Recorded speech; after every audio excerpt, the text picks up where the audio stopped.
Di dalam dunia, banyak cara untuk mencapai sesuatu dan banyak jalan untuk mencapai tujuan.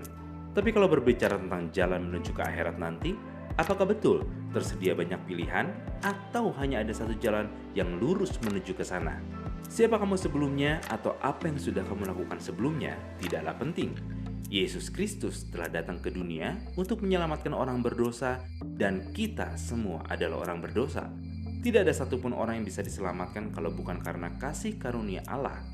Kasih karunia berbicara tentang inisiatif Allah menyelamatkan seluruh umat manusia dengan cara menjadi manusia dalam diri Yesus, mati disalibkan sebagai korban penebus dosa, dan bangkit kembali dari maut. Pertanyaannya, kenapa Yesus harus mati?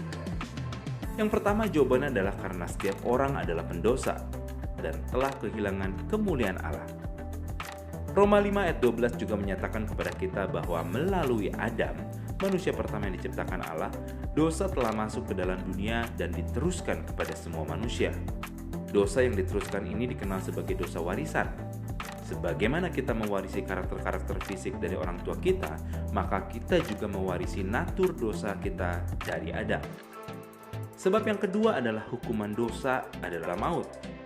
Allah mencurahkan murkanya atas pendosa yang tidak percaya dengan menyisihkan mereka selamanya di dalam neraka. Sebagai hakim yang adil, Allah tidak bisa menyepelekan dosa. Yang ketiga adalah karena kita tidak mampu menyelamatkan diri dengan amal ibadah kita. Bagaimana bisa kita meloloskan diri dari hukuman kekal seperti itu? Satu dosa saja yang dilakukan akan membuat seseorang bersalah sama seperti jika ia melanggar semua hukum Allah. Seberapa besar usaha kita, sesaleh apapun hidup kita, itu hanya akan tampak sebagai sebuah kain kotor di hadapan Allah. Manusia berdosa sudah jelas tidak bisa mendapatkan upah surgawi. Alasan yang terakhir adalah karena Yesus sendiri menjadikan dirinya kurban bagi pendosa. Allah menyatakan bahwa tanpa penumpahan darah tidak ada pengampunan. Hukum Musa menyediakan sebuah cara bagi orang-orang supaya menjadi tidak berdosa atau benar di hadapan Allah, yaitu dengan mempersembahkan hewan yang dikurbankan untuk dosa. Namun, pengorbanan ini hanya bersifat sementara, hanya merupakan bayang-bayang dari pengorbanan yang sempurna.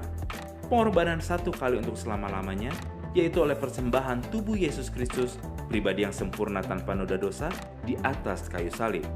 Melalui pencurahan darah ini, penebusan pun tersedia. Adam mewariskan dosa, tapi Yesus mewariskan kehidupan. Allah mengetahui bahwa hanya Ia saja yang dapat membayar harga yang tidak terkira mahalnya itu. Jadi, rancangan kekal Allah diwujudkan dengan turun ke dunia menjadi manusia dalam pribadi Yesus untuk mati sebagai pengganti bagi orang berdosa dan bangkit mengalahkan kematian. Karena begitu besar kasih Allah akan dunia ini, sehingga Ia mengaruniakan anaknya yang tunggal, supaya setiap orang yang percaya kepadanya tidak binasa, melainkan beroleh hidup yang kekal. Itulah sebuah jalan yang dipersiapkan Allah untukmu.